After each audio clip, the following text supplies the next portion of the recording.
Assalamualaikum warahmatullahi wabarakatuh. Alhamdulillah, summa alhamdulillah. Baik, jom sama-sama kita mulakan dengan Ummul Kitab Al-Fatihah. A'udzu billahi minasyaitonir rajim. Bismillahirrahmanirrahim. Alhamdulillahi rabbil alamin. Arrahmanir rahim. Maliki yaumiddin. إياك نعبد وإياك نستعين اهدنا الصراط المستقيم صراط الذين أنعمت عليهم غير المغضوب عليهم ولا الضالين آمين يا رب العالمين. الله تعالى اللهم صل على محمد وعلى آله وصحبه وبارك وسلم. اللهم ارزقنا فهم النبيين وحفظ المرسلين وإلهام الملائكة المقربين. آمين يا رب. Baik, alhamdulillah. Sebenarnya kalau macam ni kan duduk awal kita buat macam halaqah best juga kan. Tapi tak apalah sebab kita pun ada live di Facebook ketika ini. Jadi subhanallah, masya-Allah, la haula wala quwata illa billah. Tajuknya sebenarnya dah best dah tu. Berlari menuju Allah. Siapa yang cari tajuk tu? Berlari menuju Allah. Subhanallah. Sebenarnya tajuknya sangat cantik lah. Bila kita kata berlari menuju Allah, dia mengajarkan kita apapun keadaan, apapun situasi kita nak letakkan dalam diri kita, bahawa apapun kita kena berlari, itu berlari kepada siapa? Berlari mencari apa? Ya, Masya Allah. Sebab itulah pasti tujuan kita. Kita nak cari redha Allah, kita nak cari pandangan Allah, kita nak cari perhatian Allah. Kan umpama macam anak kecil kan, macam anak kan, kalau kita duduk sibuk, cuba tengok balik-balik kerja. Sebenarnya kalau kita tengok kan, ibu ayah, kalau waktu yang kita paling sibuk, itulah waktu yang anak-anak akan mudah tantrum. Setuju tak? Kan?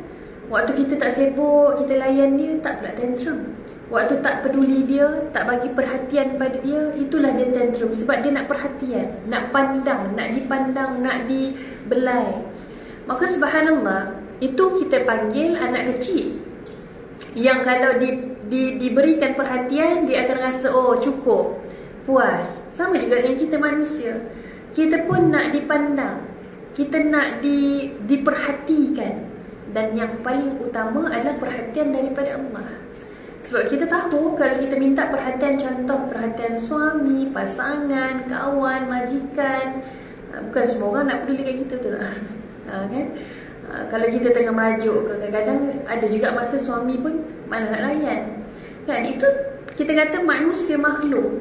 Tapi Allah, bila kita makin mendekat, berlari, nak perhatian, pandangan Allah, Allah itu makin dekat dengan kita.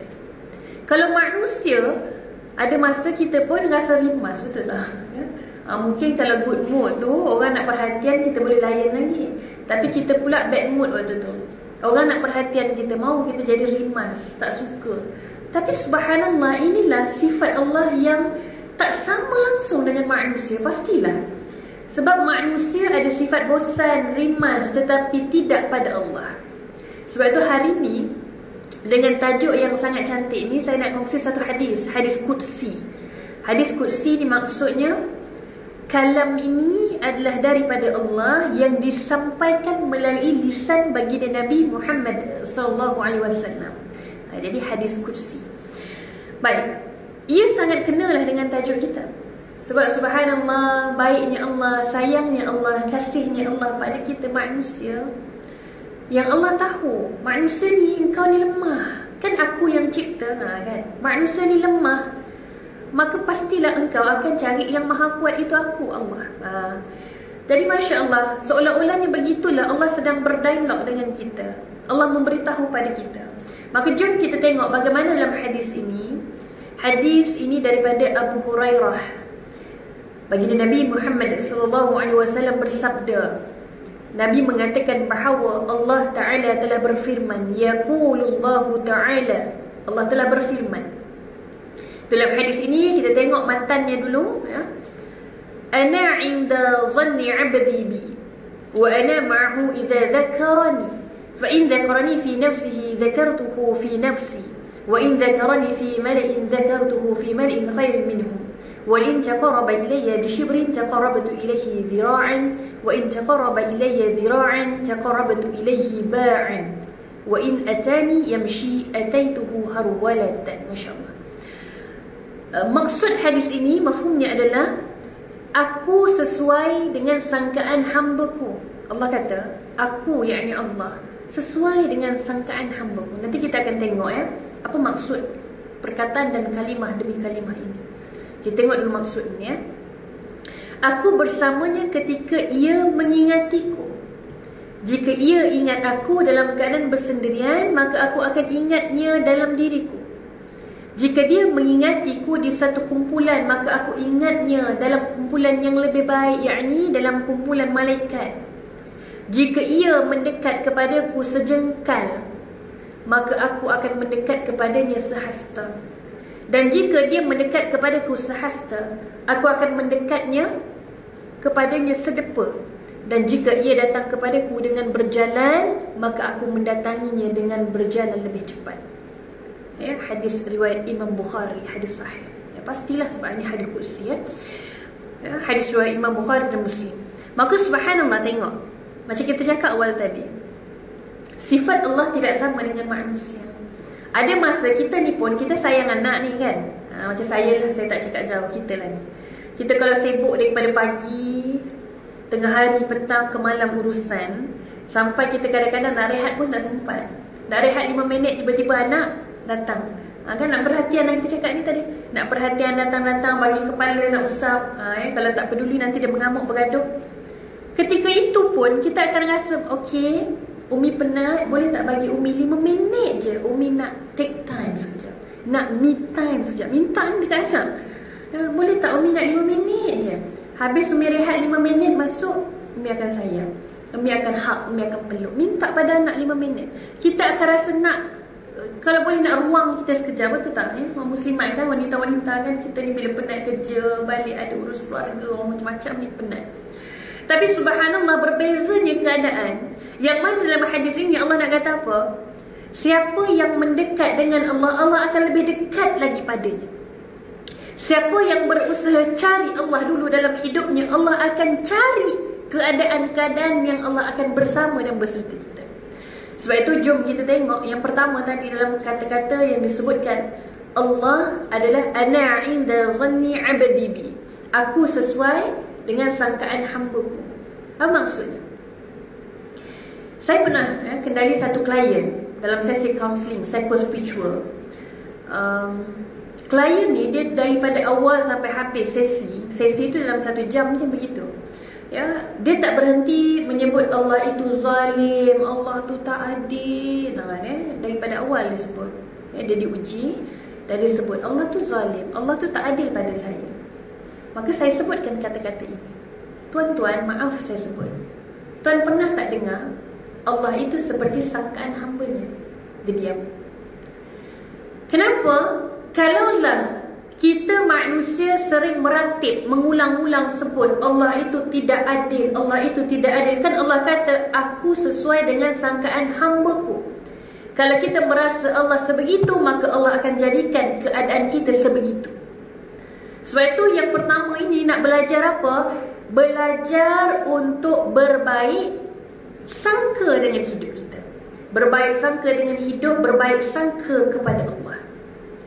Maka bila kita kata tak apa, Allah uji tanda Allah sayang, Allah uji untuk hapus dosa, Allah uji untuk Allah makin dekat dengan kita, kan berbeza kalimah ni tadi. Maka itulah yang akan berlaku. Allah akan berikan seperti sangkaan hamba-Nya. Maka Masya Allah, subhanallah, kita nak biar apa yang kita sangka, apa yang kita fikir, kita nak pilih yang baik, baik insyaAllah. Sebab kita tak nak sangkaan kita tadi menjadi perkara-perkara buruk yang akhirnya menyalahkan Allah dan menyalahkan takdir. Ramai orang yang bila dia diuji pada awal-awalnya dan pada akhirnya ada isu akidah. Sebab itu ini kita sebut Allah seperti sangkaan hamba-Nya. Dan bila sebut lagi tentang bersangka baik kepada Allah, dalam hadis tadi yang kita bacakan, sangka baik ni nak buat macam mana? Macam mana nak sangka baik? Apa pun yang berlaku, fikir dan pilih yang baik dulu. Contoh, saya pernah jumpa seorang ni, muslimat. Dia sakit, dia diuji dengan kanser. Dan kita tahu orang yang sakit kanser ni dia akan ada simptom-simptom yang lain, kan?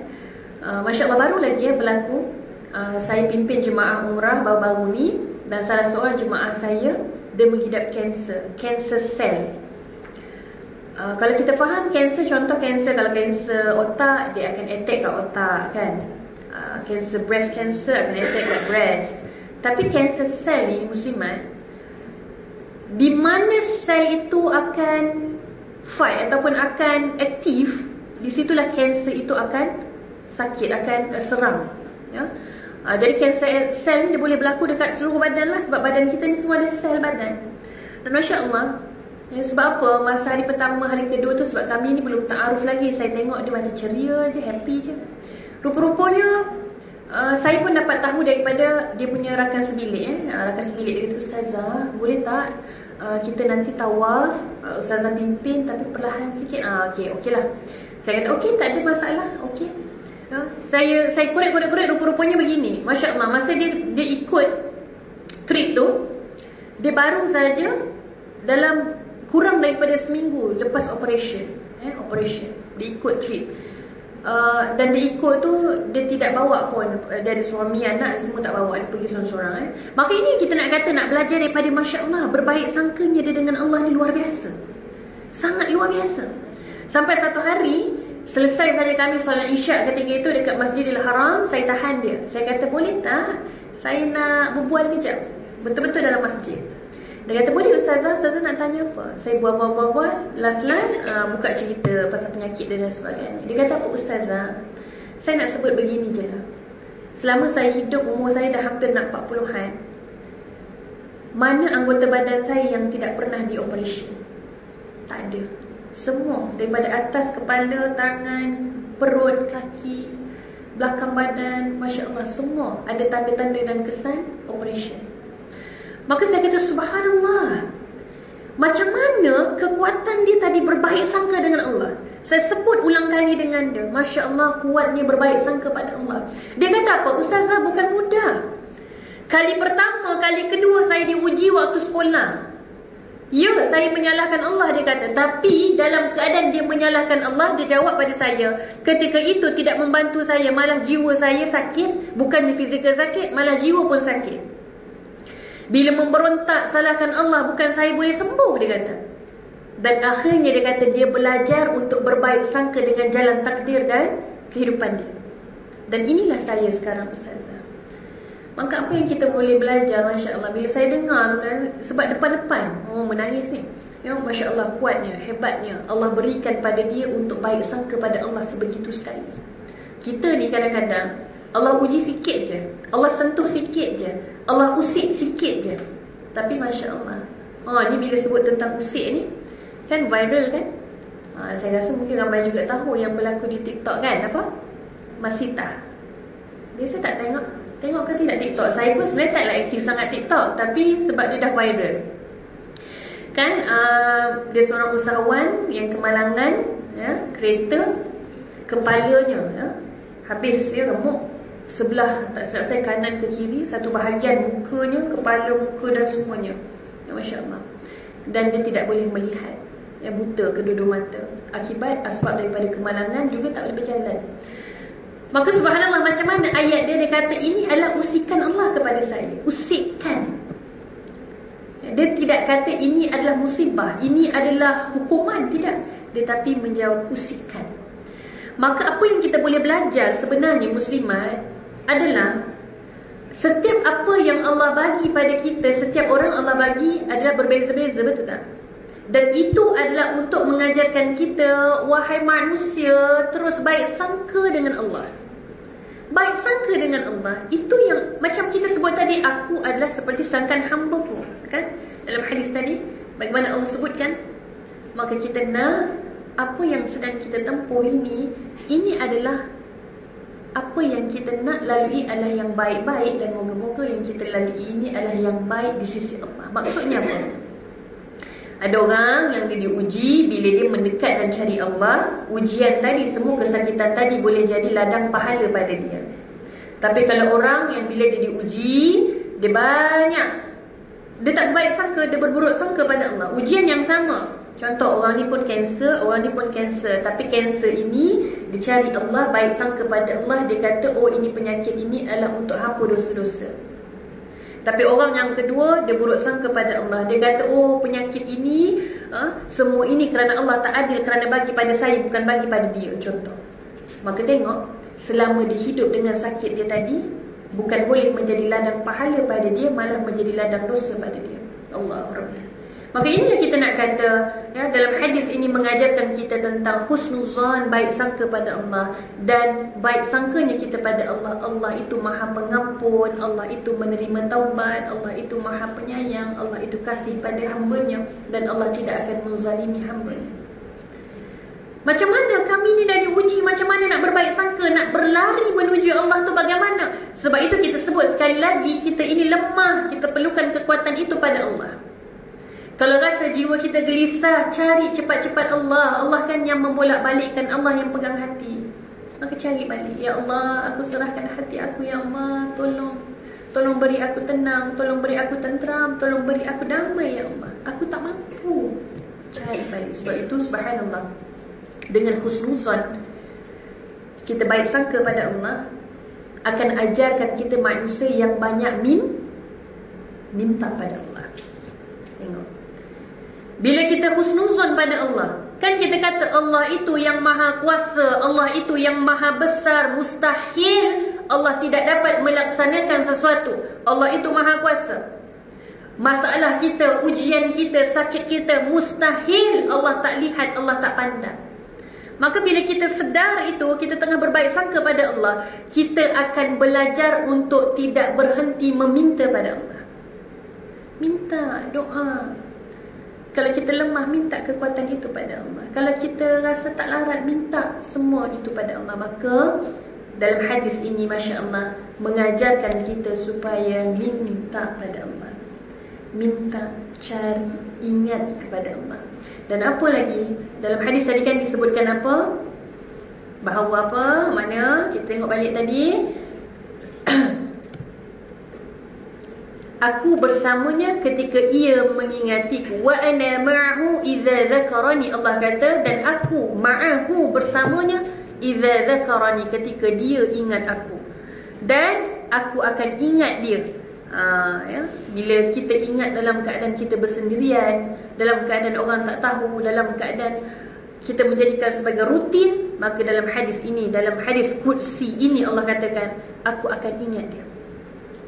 Maka bila kita nak kata ini apa? Selain tadi kita kata minta, doa, dan adalah dengan ingat, kerap kali ingat pada Allah.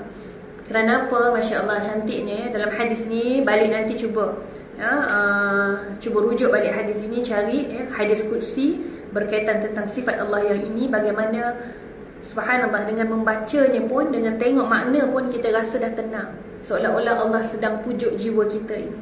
Kenapa? Sebab tengok, bila disebutkan bahawa aku akan ingat balik pada dirinya. Muslimat sekalian, kita tengok contoh macam ni, mudah lah. Kalau kita buat baik dengan orang, kita buat baik sesama manusia, dengan kawan kita, orang tu akan ingat kita bila kita buat baik saja. Betul tak? Betul kan? Contoh hari ni bagi pinjam duit, hari ni je lah yang buat baik dengan kita balik. Hari ni lah yang berterima kasih. Dah habis duit dia pinjam tadi, 2-3 hari lepas tu, tak lama pun, 2-3 hari, bukan seminggu, bukan sebulan, dah terus lupa dah apa yang kita buat, apa yang kita beri. Memang kita tidak minta mahu dibalas, tetapi kita nak kata sifatnya manusia itu sering untuk melupakan. Tapi Allah, setiap kali mana kita ingat Allah, Allah akan ingat pada kita. Maksudnya dalam arti kata apa? Dalam hadis ini apa yang disebutkan, ada ulama menjelaskan dengan lebih lagi bahawa Allah ingat pada kita, dengan Allah akan menyebut-nyebut orang yang mengingatinya. Masya Allah. Ya, macam kita lah manusia contoh kan. Kita kata, bang, baiknya orang tu bang, tolong kita. Dia tak kenal pun kita. Contoh kan. Kan kita kalau orang buat baik dengan kita kan, kita kata, kita cerita kan pasal kebaikan dia. Itu kita manusia. Itu pun ada tempoh lah. Ya, mungkin sehari, 2 hari tu kita ingat, kemudian dah lupa, dah tak sebut. Tapi Masya Allah, dalam hadis ini disebutkan apa? Nak kata tadi Allah akan ingat balik pada orang yang ingat dia dengan apa? Menyebut-nyebut orang tersebut. Bila Allah sebut, maksudnya apa? Disebut dengan pujian dan kasih sayang Allah. Allahu Rabbi. Tak nak ke kita dipuji Allah? Tak nak ke kita disebut dengan panggilan kasih sayang oleh Allah? Allah sedang memanggil-manggil, wahai hamba-Ku. Wahai hamba-Ku, datanglah mendekat. Ya, Allah nak panggil balik kita ini dengan puji-pujian, dengan kasih sayang. Tapi kerap kali kita kadang-kadang terlupa. Sebab itu subhanallah, ya. Apa lagi dalam sambungan, Masya Allah kan? Dalam ayat ini tadi menyebutkan apa? Allah akan ingat kita pada ketika kita mengingat Allah, ya. Jika ia menyatiku di satu kumpulan. Contohlah macam kita ni, kumpulan. Ya, duduk dalam majlis ilmu, duduk dalam function, duduk dalam event, ya, yang mana banyak tentang ingat-ingat, ya, dalam majlis qasidah contoh dan sebagainya. Ini baru-baru ni pergi ke tidak? Ya, yang Habib datangkan pada 3 negeri besar, negeri KL, masjid KL, Masjid Putrajaya dan Masjid Negeri Shah Alam kan. Itu pun antara lah kita kata majlis-majlis yang mana kita datang, tak kisahlah, ya. Mana-mana majlis ilmu yang kita datang, ia mengembalikan kepada kita dekat dan ingat kepada Allah. Dekatkan hubungan kita pada Allah. Dan Allah kata apa? Aku akan mengingatinya di kumpulan yang lebih baik, iaitu kumpulan malaikat. Allah akan puji kita, Allah akan sebut kita kepada siapa? Makhluk yang mulia, iaitu malaikat. Subhanallah, ya Allah Rabbi. Allah akan sebut, tengok hamba-Ku ini tak berhenti dia ingat aku, walaupun tak berhenti puji aku walaupun dia sedang diuji. Tak berhenti cari aku. Tengok dia ni walaupun sibuk dengan urusan seharian, tapi cari masa untuk ingat aku. Masya Allah, Allah puji kita, Allah panggil kita. Sebab itu subhanallah, itu pun antara tanda barakah masa. Orang lain pun sibuk 24 jam, tapi tengok kesibukan 24 jam itu kita isi dengan cara apa dan bagaimana. Ya, ada orang, ustazah, hari ni tak sempat lah al-kahfi. Ada orang yang sempat baca 10 awal 10 akhir. Ada yang sempat ayat awal sehingga ayat akhir. Kenapa orang ni berbeza-beza? Sebab ini kita kata, bagaimana masa kita nak selitkan ni. Masa kita ini tujuannya untuk cari Allah. Kan kita sebut berlari menuju Allah. Macam mana kita rasa semangatnya, excitednya. Contoh macam ni lah, contoh kan, katalah kan, selalu ni waktu-waktu raya, hujung-hujung bulan kan, apa, Sogo buat sale. Kan, buat sale ke, buat apalah ya, diskaun ke apalah ya. Kita kata apa, hour apa, happy hour. Ini macam biasa. Ini biasa ni bagi sale. Happy hour. Dia kata okey, happy hour pukul sekian-sekian. Sanggup ni tak makan lunch, nak pergi happy hour punya pasal ada sale, Ustazah. Contoh ya. Kita bekerja, kita rasa aku kena pergi juga. Kan yang baru-baru ni pun raya kan, yang sebelum hari raya apa yang berlaku? Dia, kalau tak silap macam mana cerita yang tu, saya pun tak berapa, saya tak ikut sangat pun cerita ni. Ada satu founder ni, dia bagi baju raya bayar RM1 je. Berebut-rebut, Masya Allah. Kita tak payahlah sebut nama apa ya. Tak payah sebut brand apa sebab kita tengah live. Ya. Habis berebut-rebut ni, tu nak kata ni kita manusia, kita fikir RM1 sikit je tapi dapat benda besar. Kita lupa agaknya yang kita tengah buat ni. Kan Allah kata kau zikir ini tapi kau dapat ini. Kita lupa yang tu. Kan? Engkau buat ini sikit tapi engkau dapat yang ini. Kita lupa. Allah kata doa minta keselamatan, itu je. Tapi Allah bagi keselamatan, harta, nyawa, semua ni dapat. Package. Banyak. Sebab itu subhanallah. Sebab apa? Kenapa kita tak termotivasi? Sebab benda tu kita tak nampak, betul tak? Tapi bila lama-lama orang yang dia dah hidupnya rasa keberkatan tadi, dia akan rasa seronok. Cukuplah apa yang kau ada. Rasa tenanglah, rasa relax lah, rasa damai lah. Cukuplah dengan apa yang aku ada. Itu barakah. Tak perlu pun nak tambah-tambah, nak cari ketenangan yang lain. Itu barakah. Sebab itu subhanallah, berbalik tadi, kalau kita adakan masa untuk berlari mencari Allah. Sebab kenapa sebut berlari ya lah? Masa kita tak, contohlah kita kata kita kerja, dah sibuk ni, bila masa Ustazah kami nak baca Al-Quran ni? Contoh, berlarilah mencari Allah. Allah akan berlari kembali mencari kita. Subhanallah, ini keberkatan waktu juga. Subhanallah. Sebab itu bila kita kata ini, kita tengok bagaimana dalam Al-Quran juga Allah disebutkan berkaitan tentang hal ini, yang mana Allah sebutkan dalam surah Al-Baqarah. Allah sebutkan fadhkuruni adhkurkum. Allah kata apa? Kerana itu ingatlah kamu kepadaku, nescaya aku akan ingat pula kepadamu. Ini nak menguatkan hadis tadi yang menyebutkan bahawa siapa yang ingat Allah dalam apapun keadaan, Allah akan ingat dia.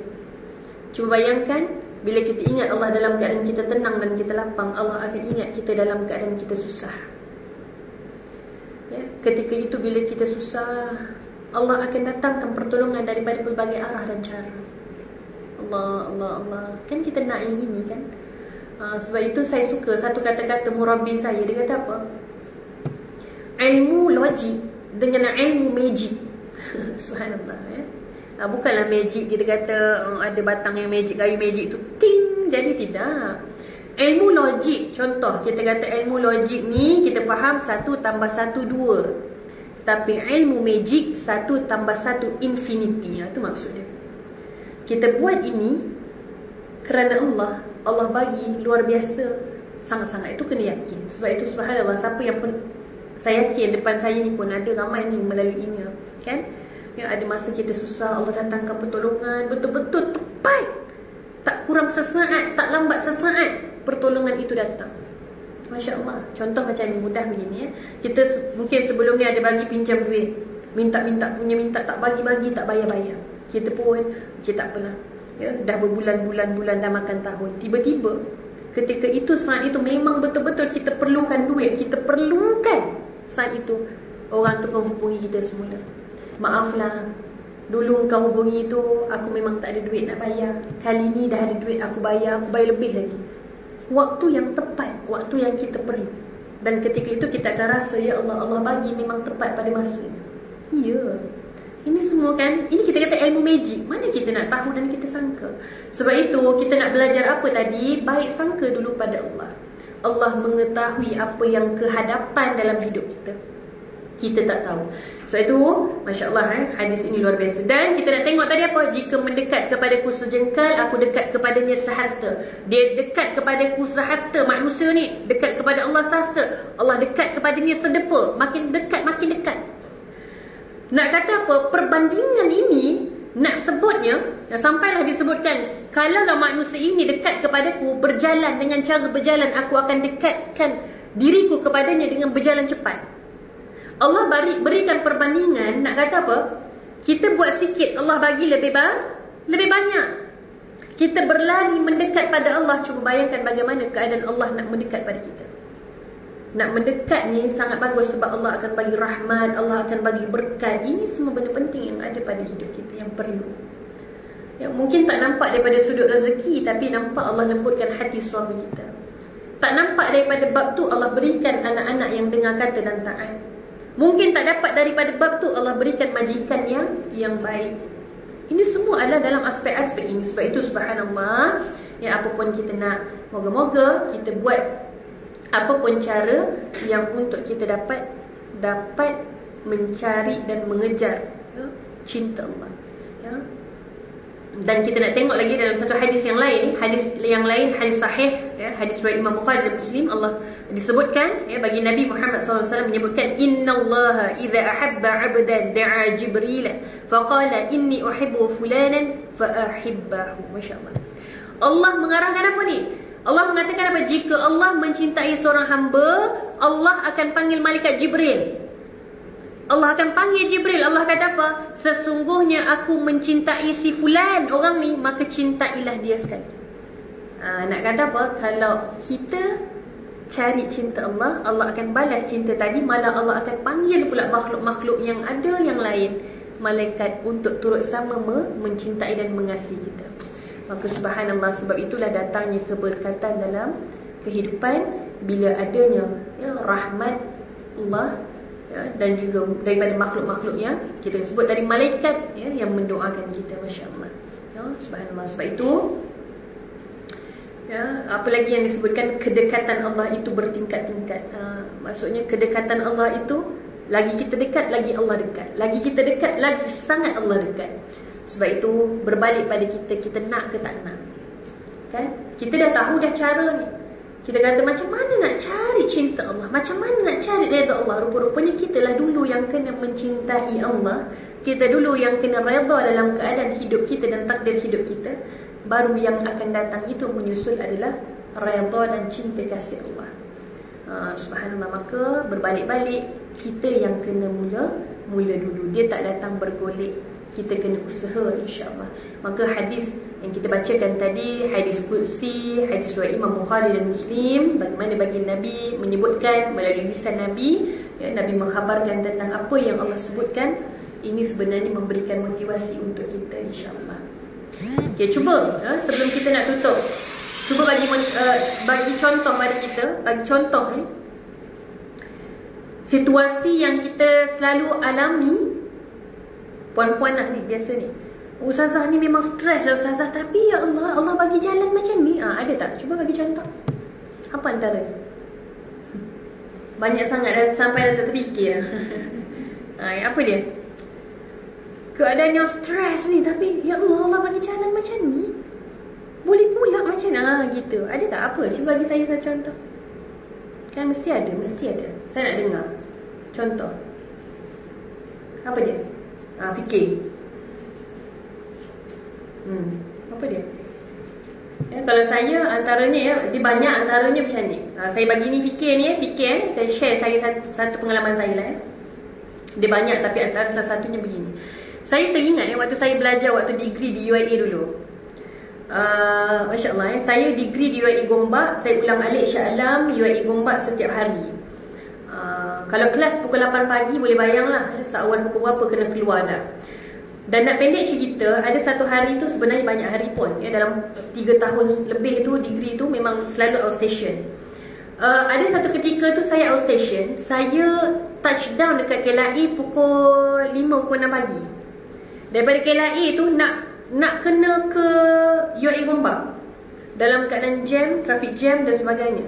Dan pukul 8 tu sebenarnya dah mula quiz ataupun test. Jenis lecturer pagi-pagi ni selalu saya pun tak tahu, mungkin rezeki saya ketika tu. Lecturer yang selalunya yang lembut, yang baik, yang masuk lambat pun tak apa, ni selalu tengah hari.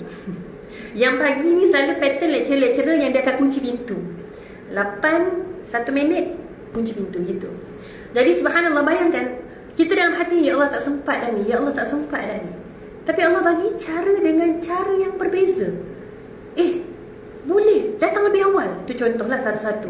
Ataupun yang lain pula, saya outstation jatuh pada hari yang, sebab kita biasa bila test ataupun quiz ni dia akan buat secara mengejut, betul tak? Kan? Tiba-tiba baru announce, okay, hari sekian-sekian kita nak buat test.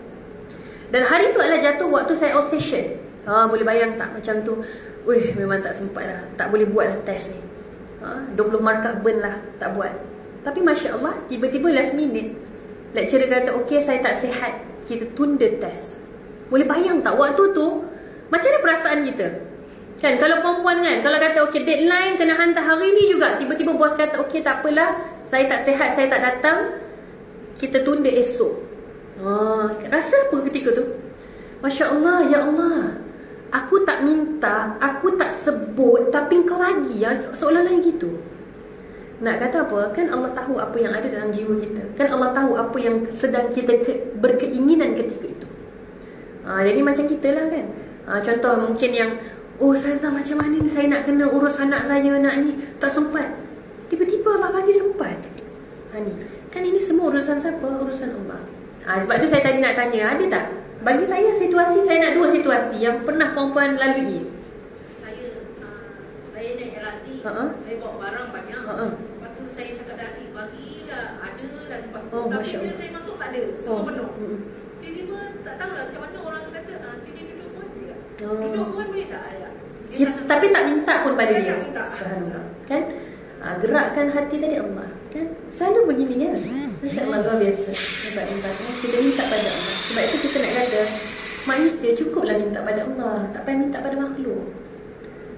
Makhluk kita minta tak semestinya bagi. Tapi kita tengok tadi, belum lagi kita minta, belum lagi doa betul-betul ni. Baru lintasan itu hanya lintasan hati tau. Kalau betul-betul minta pada Allah, kita doa. Doa ni ada adab dia.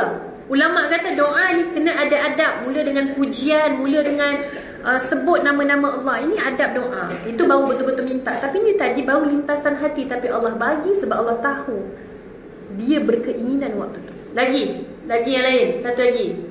Apa lagi situasi lain? Ya, Masya Allah, ya, dalam train nak duduk, ya.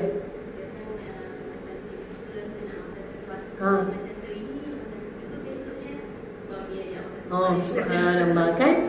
Belum masuk syurga lagi ni, kan? Dah dapat dah tu lah, tengok. Syurga je macam tu, kan? Teringin, terus dapat, ya. Subhanallah, itu kita baru teringat. Belum minta betul-betul, belum minta, ya Allah, tolonglah ya Allah, aku teringin. Tidak, baru terlintas. Cuba bayangkan kuasanya, itu baru terlintas pun Allah dah bagi dah yang kita nak. Kalau betul-betul kita berdoa, kalau betul-betul kita cari Allah, macam mana Allah boleh bagi lebih daripada sangkaan yang kita mintakan. Ni yang kita nak belajar ni. Jadi apa yang kita nak dapat hari ini adalah bila sebutnya berlari menuju Allah, mintalah apa pun jenis yang kita nak kebaikan kepada Allah. Lintasan hati pun Allah dah bagi, apatah lagi bila kita sebut, kita doa yang sungguh-sungguh, Allah akan berikan, insya-Allah. Ya, luar biasa. Baik, ada orang nak share lagi sebelum kita tutup? Ada? Ya, kita nak solat zuhur lepas ni, insya-Allah. Ada? Seorang lagi? Adalah, satu lagi. Ada ni semua ni. Cepat, satu lagi. Ada?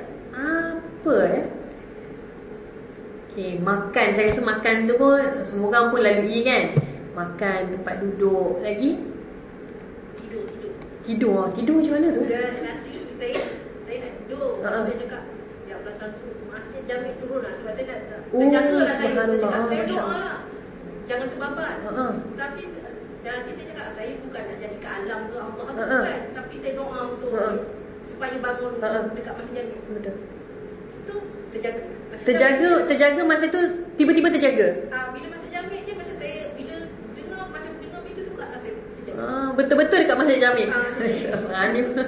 Subhanallah. Saya rasa mesti ada orang pada pengalaman macam ni, kan?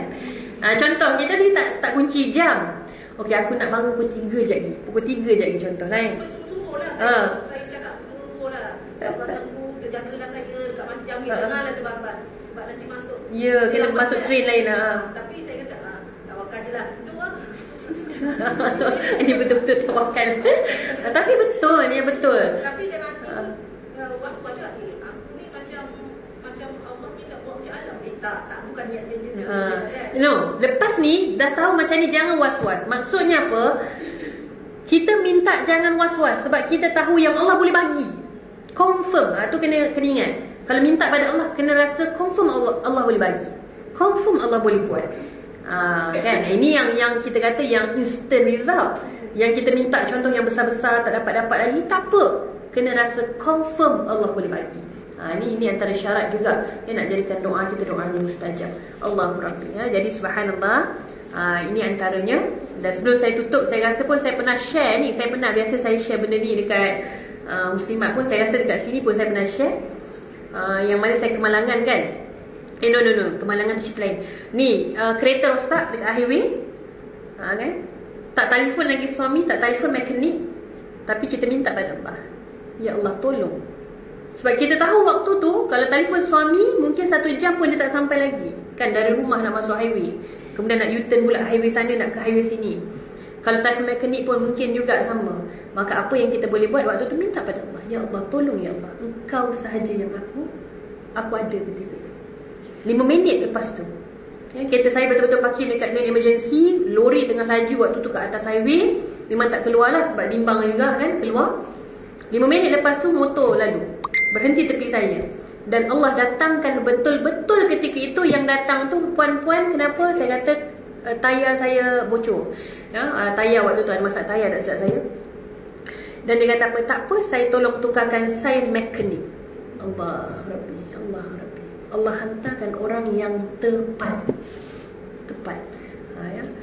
Yang dia turun-turun daripada motor dia, dekat bakul motor dia memang semua tools, ya, ada box tools.